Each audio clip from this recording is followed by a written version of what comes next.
Everyone likes the convenience of these risers or pedestals for front-loading laundry appliances, but depending on the brand, application, and color, they can get pricey, and with many household budgets already squeezed by inflation, they can get put off or dismissed altogether as unnecessary luxuries.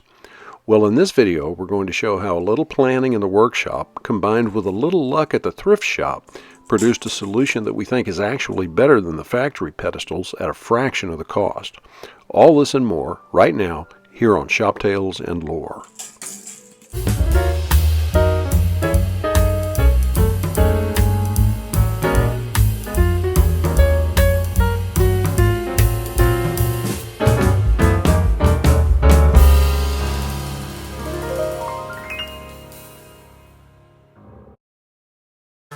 If you're a serious do-it-yourselfer or home workshop enthusiast looking for a variety of helpful content in one place, hit that subscribe button and ring the bell to be notified whenever we release a new video. And if we've helped you today, please take a moment to like, share, and comment below. It helps these videos reach more folks, and your comments help others as well. Thanks again.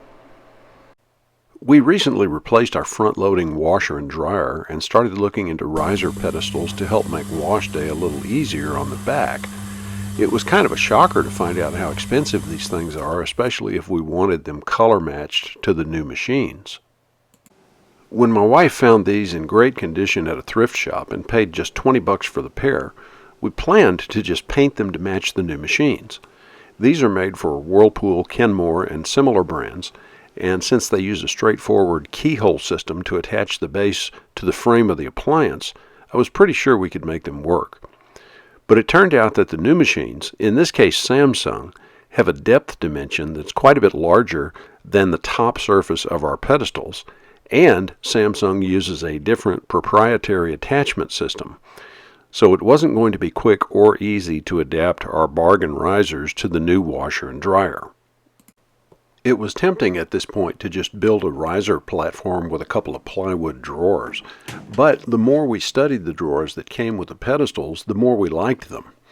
The large drawer boxes are molded from what seems to be some kind of textured vinyl material that should be easy to clean and maintain, much more so than wood drawers.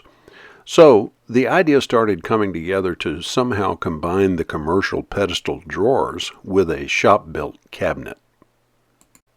As a starting point, we decided on a face frame cabinet with the drawer openings sized for a 1/2-inch overlay at the sides, top, and bottom of the drawer fronts, but with enough room inside the cabinet box to fine-tune these openings later. The reason for this will become clear shortly. Sizing the cabinet will of course depend on your specific appliances and space, so I'm not going to dwell a lot on precise dimensions other than to say our basic goals were to raise the machines about 18 inches from the floor and to let the cabinet basically fill the space available, which would provide a large, stable surface to support the appliances without any need for anchoring them to the cabinet.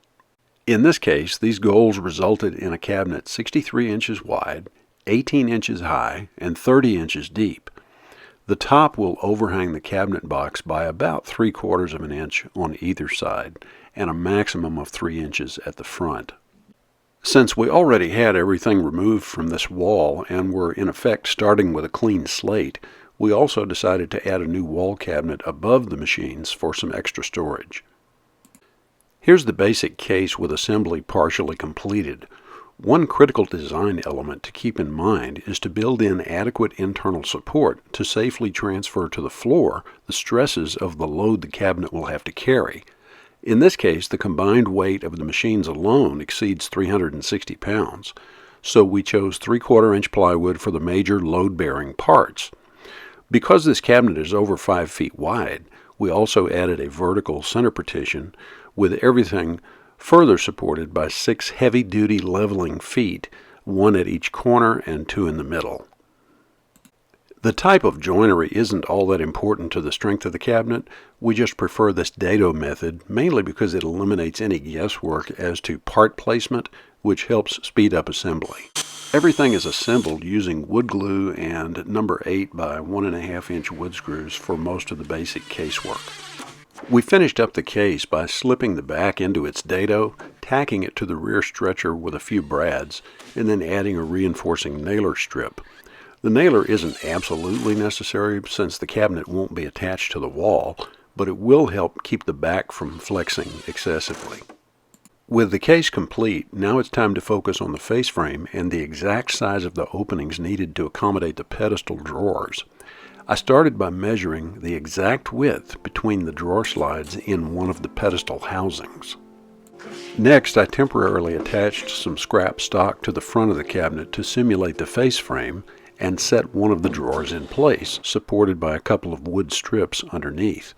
This gave me a visual reference to fine-tune the overlay around the drawer front and at the same time establish the height of the slide center line. The side profile of the drawer box is unusual and involves some extra clearance considerations when determining how the slide will attach to the face frame.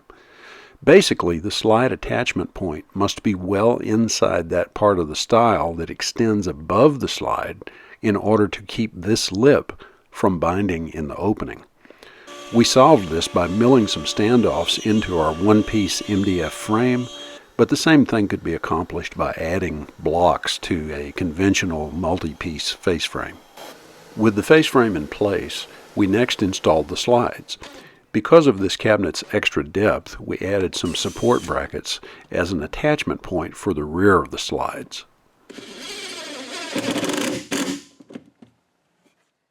With the case now complete, we turned it upside down to attach the heavy-duty T-nuts for the leveling feet.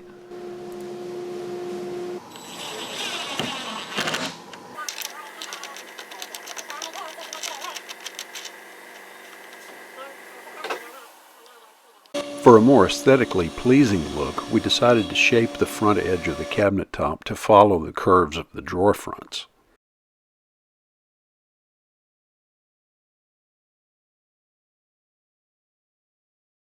Here's the completed riser after a fresh coat of paint and installation.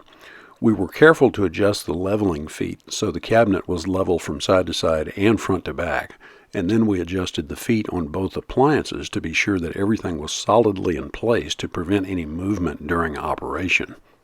If you have a similar project in mind, we hope this has been helpful, and please let us know in the comments how it goes for you. Thanks for watching.